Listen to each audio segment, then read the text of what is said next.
up and shaking. I love it when you go crazy. You take all my inhibitions, baby.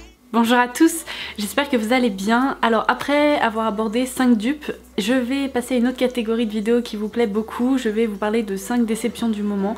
Je crois que je ne vous ai pas filmé de vidéo flop depuis plusieurs semaines. Et il faut dire que là, j'ai 5 produits qui n'ont pas fonctionné pour moi, mais pas du tout du tout. Donc je me dis que ça pourrait être intéressant de vous expliquer pourquoi et peut-être vous faire économiser des sous. Donc c'est parti. Alors si vous suivez un petit peu l'actualité Sephora, vous avez peut-être remarqué que l'enseigne a fait un partenariat avec la marque Lancôme pour sortir des Insta Trends. Donc le concept est un peu flou, je dois vous avouer. En gros, le principe derrière tout ça, c'est dénicher des tendances dans d'autres pays, notamment par exemple aux États-Unis, les ramener en France avec des produits élaborés par Lancôme. Donc la première tendance qui a été rapportée des États-Unis et pour laquelle Lancôme a proposé une gamme vendue en exclu chez Sephora, ce sont des glosses à effet métallique, presque à effet miroir, qui sont vraiment très irisés, qui ont des reflets ultra intenses, qui sont vraiment hyper glossy. Donc comme vous pouvez le voir, là je tiens la collection, on retrouve 6 teintes et laissez-moi vous dire une chose, je trouve que ces teintes sont sublimes, il y en a vraiment certaines qui sont hyper réussies. Vous avez par exemple cette teinte qui s'appelle Molten Magenta, qui est incroyable, c'est un bordeaux un peu rougeâtre, un peu violet, donc très métallique. Et vous avez également ce très joli nude qui s'appelle le Mirrored Nude, que l'on peut très bien appliquer par-dessus d'autres couleurs pour apporter justement cet effet un peu métallique. Le problème, c'est que malgré le fait qu'il y ait de superbes teintes qui soient proposées dans cette collection, la formule, c'est une catastrophe. Mais vraiment, et ça me peine de dire ça parce que Lancôme c'est une marque que j'adore, et en matière de produits pour les lèvres ces dernières années ils ont fait du boulot sensationnel, parce que j'ai pas arrêté de vous parler des Juicy Shakers, je vous ai beaucoup parlé des Matte Shakers, ils ont également des gammes de rouge à lèvres comme le rouge absolu etc qui sont géniaux, il n'y a rien à dire là-dessus. Mais qu'est-ce que c'est que ce truc là, ces glosses, mais je déteste. En fait la texture est hyper collante, hyper pâteuse, elle se sent sur les lèvres et c'est pas faute d'avoir essayé de les porter, c'est pas faute de m'être forcée en me disant oui bon c'est le concept du gloss, ça peut être un peu collant, mais non en fait pas du tout, parce que quand on y réfléchit bien, ces textures de gloss hyper épaisses, hyper collantes, ben on trouvait ça je sais pas il y a 15 ans dans l'industrie cosmétique. Aujourd'hui des gloss avec une texture aussi épaisse, c'est pas possible en fait. Enfin, moi je n'y arrive pas. Donc si jamais c'est un point qui vous dérange pas, eh bien peut-être qu'il pourrait vraiment vous plaire, parce que oui, les couleurs sont très jolies et elles sont pigmentées, etc. Par exemple, je vais vous montrer celle-ci. Il n'y a pas à dire, voilà, la pigmentation est là, les reflets sont là, mais c'est épais quoi, c'est non. Pour moi, cette gamme représente vraiment tout ce que les gens ont l'habitude de détester dans le gloss. Donc encore une fois, le côté collant qui se sent, ou limite lorsque les cheveux se collent dedans on se dit oh, malheur, et puis après on a une traînée sur toute la joue. Non, vraiment je n'approuve pas cette gamme, c'est dommage, franchement c'est vraiment dommage, parce que le concept en lui-même aurait pu être sympa, mais pour ça il aurait fallu une texture vraiment agréable et plus actuelle en fait.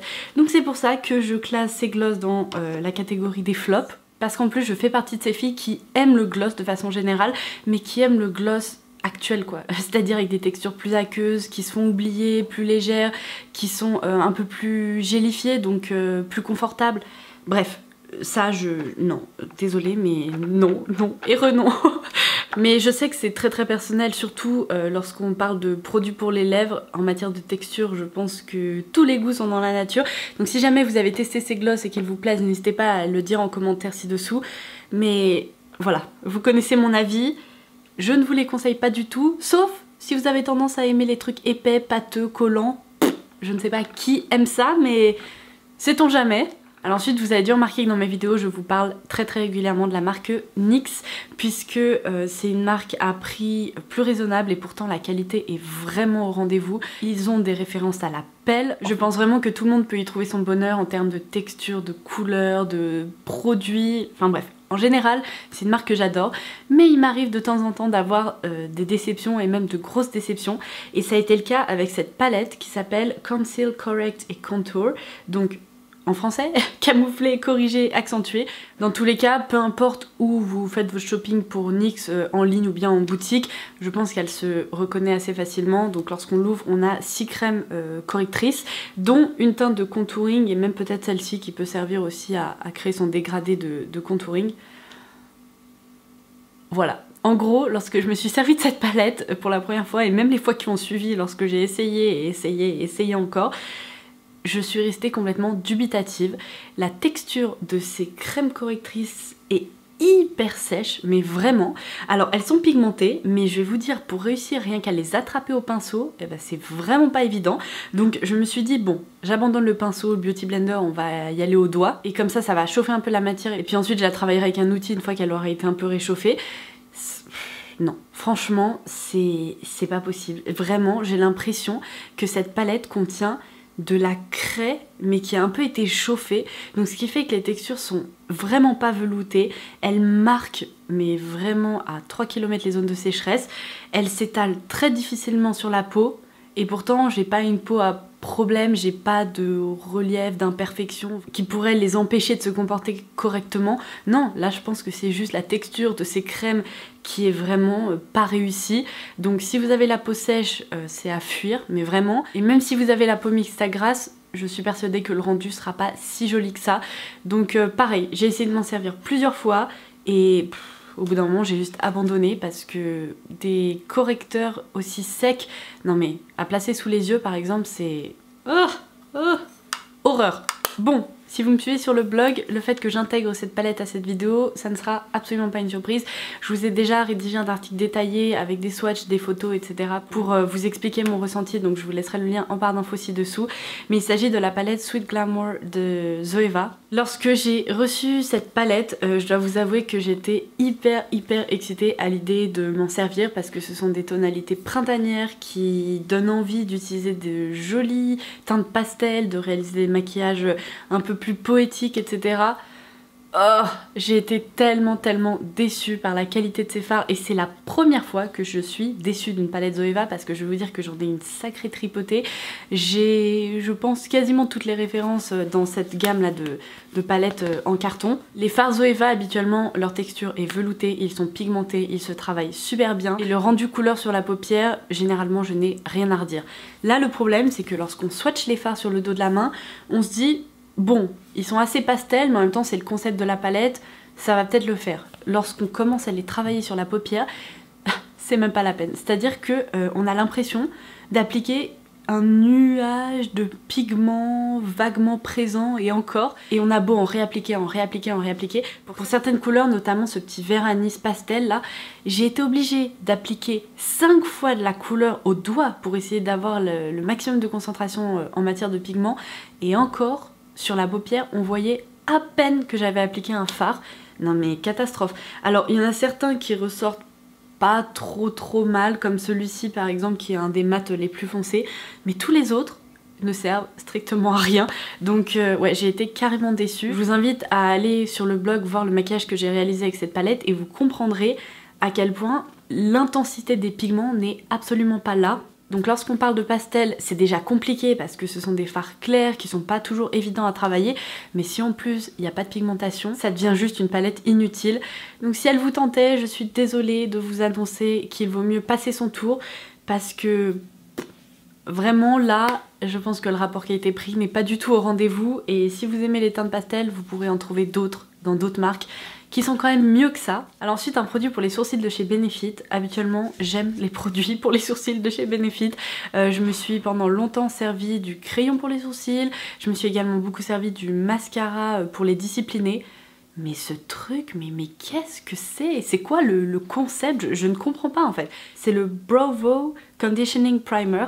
Donc, la description exacte de ce produit, c'est base nourrissante pour des sourcils plus fournis. Alors comme ça, déjà le concept de base pour les sourcils, je trouve ça très étrange parce que sincèrement, les maquiller, ça ajoute déjà de la matière, donc on n'a pas du tout envie d'utiliser une base en dessous. Je pense que c'est tout simplement un produit dont les filles qui n'ont pas envie de se maquiller les sourcils pourront servir. Et encore, si on va un peu plus loin, c'est une formule nourrissante qui contient de la kératine et des protéines de soja pour aider à révéler des sourcils plus épais, plus beaux et plus étoffés. et la marque nous indique que c'est un gel incolore adapté à tous les sourcils. Alors comme ça, enfin moi très clairement je me dis c'est vraiment un produit pour celles qui n'ont peut-être pas des sourcils très épais, qui voudraient avoir un peu plus de texture, de galbe entre guillemets, sans passer par la case pigment coloré, donc sans passer par la case crayon, ombre à paupières, stylo ou que sais-je. Donc le concept en lui-même est franchement pas si mauvais, mais c'est juste que le produit pour moi n'est pas du tout réussi. On a un petit applicateur en silicone comme ça qui ressemble d'ailleurs beaucoup, si vous connaissez ce produit chez Fresh, il s'agit d'un gommage pour les lèvres. Donc on a exactement cet applicateur, on fait sortir du produit et on se gomme les lèvres avec. Je vous en avais parlé sur le blog d'ailleurs, mais bon, c'est pas du tout la question. Là cet applicateur, en fait au centre, on a donc le produit qui sort, donc il faut twister ça. C'est comme un petit gel un peu bleuté, mais en soi le résultat est incolore. Seulement lorsqu'on s'en sert, et j'ai déjà essayé à plusieurs reprises, non seulement je trouve que ça n'étoffe pas particulièrement les sourcils, mais en plus ça laisse sur les sourcils un aspect très étrange, comme si vous aviez utilisé un gel pour les sourcils, mais avec un effet carton en fait. Donc non, franchement j'aime pas le rendu de ce produit. Je trouve que c'est un produit qui coûte trop cher pour ce que c'est. Quitte à vouloir discipliner ses sourcils, autant utiliser un gel transparent qui les texturise un petit peu et qui les fixe, parce que vous pourrez en trouver des moins chers que ça et qui ne laissent pas justement d'effet de matière un peu étrange, d'autant plus que je trouve que lorsqu'on utilise ce produit et qu'on bouge ses sourcils, on sent qu'on a quelque chose et c'est vraiment une sensation bizarre. Donc dans la gamme de produits pour les sourcils de chez Benefit, il y a des références qui sont très sympas, mais celle-ci, je vous conseillerais de plutôt passer votre chemin. Franchement, vous n'en avez pas particulièrement besoin dans votre vie. Et alors je termine par un produit de soin qui risque d'en étonner plus d'une, parce que si vous me suivez depuis un moment, vous savez que j'adore la gamme des Reines de chez Sanoflore. C'est une gamme de soins à base de gelée royale qui est certifiée bio, qui est hyper sensorielle. Je me sers notamment du sérum, de l'huile, de la crème corps, enfin bref, c'est vraiment une gamme que j'adore. Et j'avais évoqué le fait que je ne m'étais encore jamais servi de la crème des reines dans une précédente vidéo qui remonte, je me souviens même plus de laquelle c'était, mais c'est un des rares produits que je n'avais pas encore eu l'occasion de tester dans cette gamme. Donc le mois dernier c'est exactement ce que j'ai fait, j'ai décidé de l'intégrer à ma routine soin. Je l'ai très vite abandonné en fait. Et alors là attendez, je réalise que le gloss, je ne sais pas ce que j'ai fait, j'ai réussi à m'en mettre littéralement partout, j'en ai sur le pantalon, sur la main, c'est génial. Donc comme quoi, non mais franchement, mais j'aime vraiment pas ces trucs. Là franchement ça confirme le fait que, mais vraiment, cette texture là, berk. Je reviens donc à ma petite crème, après cette interlude gloss. Comme vous le savez, j'ai la peau sèche qui a tendance à être très régulièrement déshydratée. Donc le fait qu'un soin soit plutôt riche, moi ça me dérange pas. Je veux juste qu'il soit agréable et qu'il laisse pas d'effet gras, collant, ou qu'il soit pas trop riche, trop inconfortable. Le problème avec cette crème, c'est que j'ai eu l'impression que tout ce dont je viens de vous parler, c'est réuni dans ce petit pot. Donc au niveau de la sensorialité, il n'y a pas de souci. C'est exactement le même parfum que les autres produits de la gamme. Le problème, c'est que moi qui ai la peau sèche, qui ai besoin d'avoir des produits nourrissants, j'ai trouvé cette crème beaucoup trop riche. Alors lorsque je me suis rendu compte que pour la journée ça n'allait pas le faire, je m'en suis servi le soir, et même le soir c'était trop en fait. J'avais l'impression que ma peau étouffait là-dessous, tellement la texture est riche quoi. Quand on l'applique après, on sent qu'on a appliqué une crème ultra nourrissante. Alors ça c'est une sensation plutôt agréable, mais le problème c'est que ce côté un peu gras ne part pas, et donc le lendemain matin lorsque je me réveillais, j'avais juste l'impression que ma peau avait été un peu étouffée sous cette crème toute la nuit, et j'ai pas trop eu l'impression que ça lui plaisait plus que ça. Donc ça encore une fois c'est très personnel, je ne remets absolument pas en question les actifs de cette gamme, parce que je vous le répète, par exemple l'élixir des reines ou l'huile des reines, c'est ça, enfin l'huile dont je me sers plutôt le soir, ce sont des produits géniaux que ma peau tolère hyper bien et que j'adore. Mais par contre, cette crème, si jamais elle vous intéresse, sachez que si vous avez la peau mixte à grasse, ça risque d'être beaucoup trop gras pour vous. Et si vous avez la peau sèche, préparez-vous au fait que la texture est hyper riche, mais vraiment j'ai l'impression que c'est une des crèmes les plus riches que j'ai pu tester jusqu'à présent. Donc j'étais un petit peu déçue parce que c'est vrai que les autres produits de la gamme me plaisent tellement que là j'ai pas trop compris pourquoi ma peau ne l'appréciait pas, mais c'est comme ça ne fonctionne pas à tous les coups. Donc voilà, c'est tout pour cette vidéo concernant mes 5 flops ou déceptions du moment. J'espère qu'elle aura pu vous être utile. N'hésitez pas à partager les vôtres en commentaire ci-dessous, ça me permettra peut-être d'économiser des sous ou d'éviter de me diriger vers des produits qui ne me conviendront absolument pas. Si certains des produits que je viens de vous présenter vous plaisent beaucoup, que votre peau les tolère très bien, que vous aimez leur texture, que vous aimez leur rendu, n'hésitez pas également à le dire en commentaire ci-dessous parce que on a toutes également des attentes en matière de maquillage qui sont très différentes, donc ça permettra peut-être à celles qui sont encore un peu indécises de savoir quoi faire. Donc sur ce, je vous embrasse très fort et je vous dis à très vite comme d'habitude. Bye bye!